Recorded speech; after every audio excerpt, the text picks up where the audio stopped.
Spectacular in bloom, Alamanda cathartica, which is also called golden trumpet wine, is an evergreen perennial flowering wine, boasting deep golden yellow trumpet or bell-shaped flowers with leathery green foliage.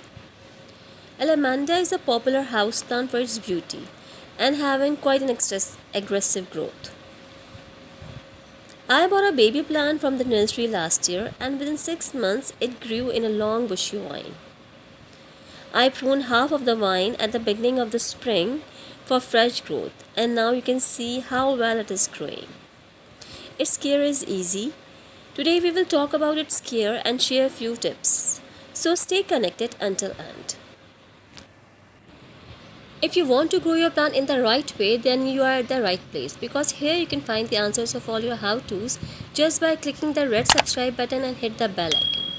Please subscribe to my channel for enjoying happy gardening with me.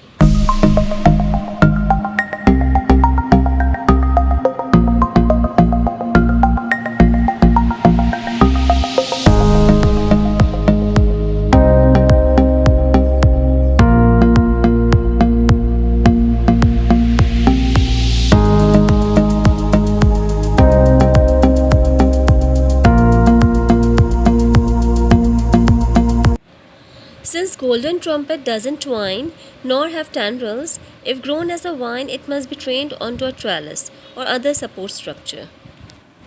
I made this trellis, in fact my husband made it, out of tree branches, and this is very simple and easy to make. Just fix the branches in the pot and fix it with the support of nails and wire, and that's it. I like this trellis because it gives natural effect. Since this vine doesn't twine nor have tendrils, so we need to tie it with wire, but a little more care is needed here. Don't tie it tightly, otherwise it may undergo strangulation. So you can see I tied it loose, and it has been growing so well for a few months. Now let's talk about its care, and the first and foremost is its location. Firstly, I trained my vine along that beam, and that was a wrong choice because this location was not appropriate, and that was the reason its flowering was not good there. Then I shifted this vine after pruning to this wall at the beginning of this spring, and now you can see it is blooming so well. So position the trellis on the north side of the vine if possible to maintain a southern exposure, which will provide an appropriately bright light. Train the alamanda vine against the trellis as soon as it is tall enough to reach it. Spread the vine across the trellis and twist them gently around the support to encourage vertical and horizontal growth.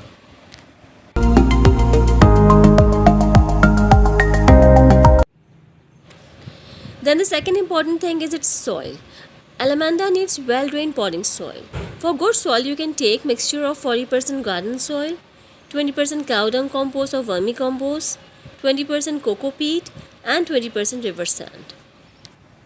Here my jasmine is also blooming so well, you can see, and a very soothing fragrance is here around. Watering is also an important factor for the proper growth. Water the lavender vine twice weekly to a 1-inch depth during summer. Let the soil surface dry out completely between waterings. Decrease water by half during winter and withhold all water during periods of wet, rainy or cold weather. If you want your plants spectacular in bloom, then fertilizing regularly is the only tip. Fertilize once weekly during the growing season, from spring until the late summer, in order to get maximum flowers on your vine. You can take dissolve half teaspoon of general purpose 10:10:10 fertilizer in 1 gallon of water. Replace one weekly water with the fertilizer solution. Applying the fertilizer solution to moist soil to prevent root burn. If you don't have NPK, alternatively you can take cow dung compost. Add handful of compost in the soil and water it immediately.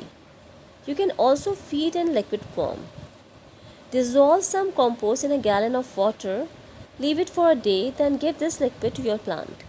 I also add tea compost in the soil, which boosts flowering. If you don't know how to prepare tea compost, I have a detailed video. Can use tea grounds help a plant grow? Link is given in the description box below. Eggshell powder also help in rapid growth. I also add it in the soil. I have a video too on it. 4 ways eggshells are used, and its links is also given in the description box below. Pruning is also very important. In this way, fresh shoots begin to grow and flower bloom on fresh shoots. I also pruned this vine about half of the length, and now you can see fresh growth here.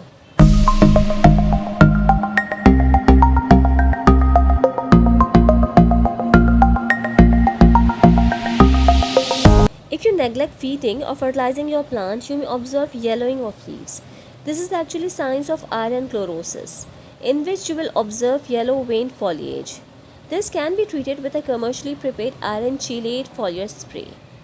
Spray the foliage monthly during the growing season and discontinue use if blackened leaves develop.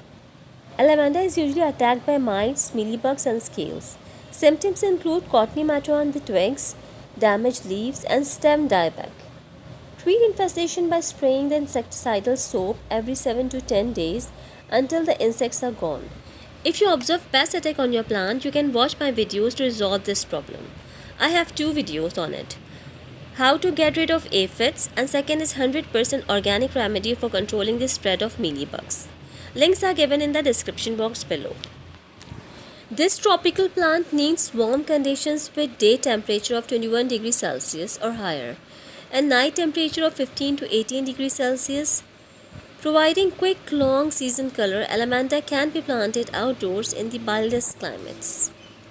Elsewhere, it will happily reside in a container to be moved indoors in cold weather or cover it completely.